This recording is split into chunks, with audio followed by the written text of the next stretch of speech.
Hey, hi. In this video, I'm going to show you how to use Microsoft Visual Studio Code.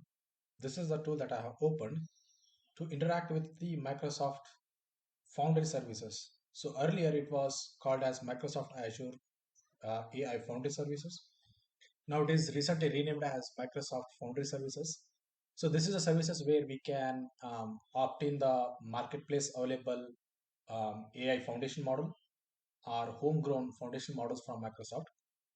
And in that service also we can host the foundation model backed agents, generally called as a agentic AI. So we can build the agentic AI, connect with your knowledge base, and build the highly capable agentic AI solutions, or generally called as a generative AI solutions can be built in there. So now what I show you is how we can use this particular VS Code to interact with the Microsoft Foundry services and do the the day-to-day job. So here I will show you just to how to use the service, create a foundation model, and use the foundation model endpoints from the VS Code. So here, before you start using the Microsoft services like Microsoft Foundry services, you should have the Microsoft Azure extension installed in your VS Code, and then you also need to install another extension called Microsoft Foundry. So the Microsoft Foundry extension should be installed. So you go to the extensions and try to type a service called Foundry, and then choose the Microsoft Foundry services like this. Click on install. So it will take 30 seconds or 45 seconds to install. Once the Microsoft Foundry extension is installed, you are ready to use the Microsoft Foundry services capabilities through this VS Code. Before you use the Microsoft Foundry services, we should be sign into the our into our VS Code based the Azure sign in. So I will just try to log into my VS Code. So by using this my information, so I'm just typing in the my email addresses here, and then we're gonna log in with using my different authentication here. So this is my mode of authentication, but in your case it could be different. So you can use it same from your side. So what we are doing is we are basically authenticating the VS Code's Azure extension, so that the VS Code can tag to my Azure subscription. So I have one tenant. Within the tenant, I have a subscription, and within that subscription, we're gonna use the Microsoft Foundry services. So if you have a Microsoft Azure extension, so you can log in to your Microsoft Azure like this, and you can see the subscriptions available in your tenant, or the access to which you have a subscription. Okay, and then within that subscription, you see that there are a lot of services. You can basically we can work with these many services through the VS Code extensions. So likewise here, to interact with the Microsoft Foundry services, we have the extension like this. Within this Microsoft Foundry services, I created a service called Microsoft Foundry. So you see that. So I opened a Microsoft Foundry services in my Azure subscription portal, and then this is the extension. Basically, this is a one instance of Microsoft Foundry services I created and open that Microsoft Foundry. So this is how it basically looks like. This is basically UI based, okay. But for the developers, the using the Microsoft Foundry services through the VS Code is pretty much basically convenient. Okay, all right. So what we do is now we're gonna use this Microsoft Foundry services via extension. So that's the reason we're gonna open in Microsoft Foundry extension. So to do that, what you do is you're gonna click on your project, right click on a project, and then open in Microsoft Foundry extensions. So once you click on this one, so this is where you see these are all the options available on the Microsoft Foundry extensions. So underneath the resources, these are all the instances of Microsoft Foundry services that you have.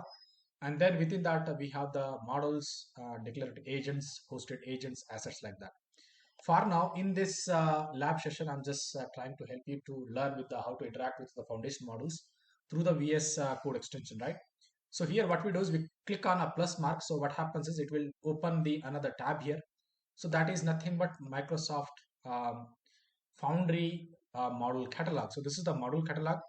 So within this catalog, there are a lot of options that you can use in, like you can try to filter the Microsoft, Foundry models, that is foundation models, and you can deploy it in your project and use it.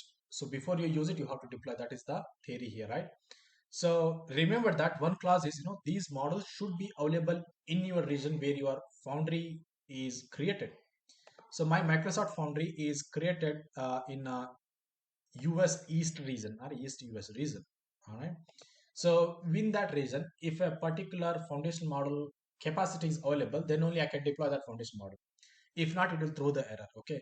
So for that case, I just did some research and I was able to figure it that the Llama models has the capacity. So we're going to deploy a simple Llama model called Llama 3.3 70 billion instructions. So we're going to deploy this particular foundation model by clicking on that button deploy. So once I click on a deploy, it's basically similar to how do we deploy through the UI, right? So here it will gonna ask us the certain inputs that I have to provide so that it can provision a stack for us, that is foundation model for us, right? So basically it is currently fetching those models. And this is where the deploy model to the Microsoft Foundry options will come in picture. Here is the project. So this is our project that we are deploying to, and this is the connected AI services, that is test demo IX, right? So there are all the model IDs, model names, and then the deployment type. So you can choose it to global standard. Upgrade version policy. So you can choose the upgrade version, like, if you want to opt in, opt out, like that. A model version, let it be one. Containers, let it be one. And then deployment via authentication type. So I will just click on deploy. You see that it's a pop-up coming. Llama 3.3 70 billion instruction model will be deployed in this particular project, and this action can incur a cost to the Azure subscriptions. Do you want to process? Yes, I want to process, so I'm going to deploy this particular model. So basically, this is little bit of different experience to the developers who wants to talk to the Foundry thing. Want to talk with the Microsoft Foundry on the model basis. So looks like our model is deployed, and we're going to close the earlier catalog page. So we're going to open this one. So if you see here, so this is where you can see the details of the particular, the foundation model. Right, so there are a lot of options available here. We can try to do a lot of things. So what we do is we can do a little bit of experience here. Are basically experimenting this one. So I'm going to open in a playground so that I will try to use it from the playground.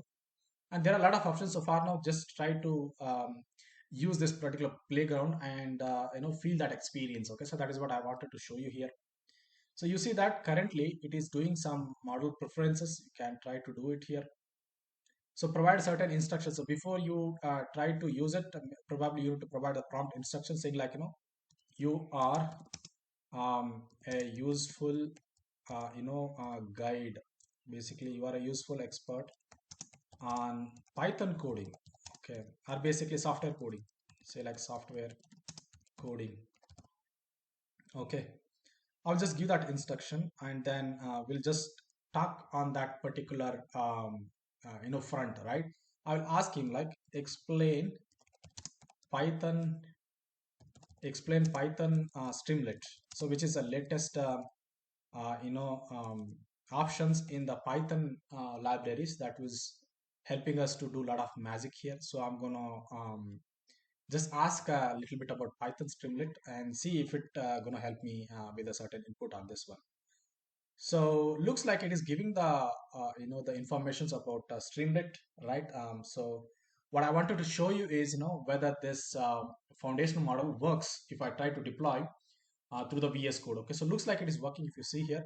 So this is a one approach. You can try to use it. You can also view the code of that particular one. So like the agent Azure this one, and you can also view the code of this one. So whatever you tried it here, so you can get the code of that by clicking on the options like view code. Click on view code, and then say like Azure AI Inference SDK. So which is the basic version, and then use the Python, which is my favorite one. Now you're gonna get the um, basically code version of that particular playground. Okay, playground. So that is the something we got it here. So looks like there are a lot of dependencies here, which is right now I don't have. But so if I try to, okay, so looks like we have to save it somewhere here. So let me try to save it on the desktop here. So let me try to save it on the desktop for now, and then yeah. So then I need to change the extension here because you see that there are a lot of dependencies and that dependencies are not getting met, so it will not work. But so this is how basically you can convert it to code as well. Then another experiment we want to do is open a code file, so that also you can do it. So it's similar to whatever we have done. You see that model AI inference, and we want a Python, say like and try the default one. Now instead of trying to talk with the playground UI, you can talk with the basically you can use it with the the with the code. So that is what option is talks about. So there's a lot of you see that there are a lot of libraries are missing. So um, that's the reason it is not fulfilling the the here. Okay, so you see that there are a lot of models are not available. So probably these model has to be installed one. So what I do is I'm going to try to fix this model is these dependencies, and we're going to come back on this particular topic. So basically we have seen till now how to use it via playground. Now we will see once with the code as well.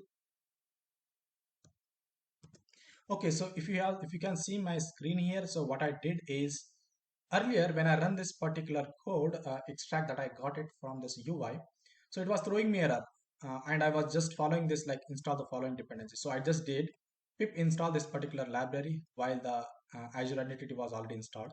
So I did that, and eventually the error got away. Okay, so with that, looks like the error has gone. You see that? So this is the simple code of this particular playground, or basically this is the code where developers will be interested more in, right? And here is where you are, so you are basically using that endpoint over the code. So here is the system message and user message saying like you are a helpful assistant. Then there are the three things that visit in the Seattle. So that's a simple question we are asking and checking if that foundation model can answer those. Okay, so basically let me try to run this particular code and see if it gives a response. If it gives a response, that means we have seen that foundation model talking over the code as well that is being done with the this particular, right? So it looks like it has given the response as expected. If you see here, so this is where you need to extract programmatically because this is a purely for developer experience. And indeed, you see that Seattle is a vibrant city with a lot of offers. All right, here are the three things that you need to visit. So basically, it has given the response. All right. So what we did is in this section, we were able to deploy a foundation model in the Microsoft Foundry with using VS Code. We were able to talk to that foundation model via playground. That is basically a kind of a UI experience. The other one is we were able to convert that playground into a program that is Python code, which is usable in your application integration. And then we tried to deploy this one, so it also working.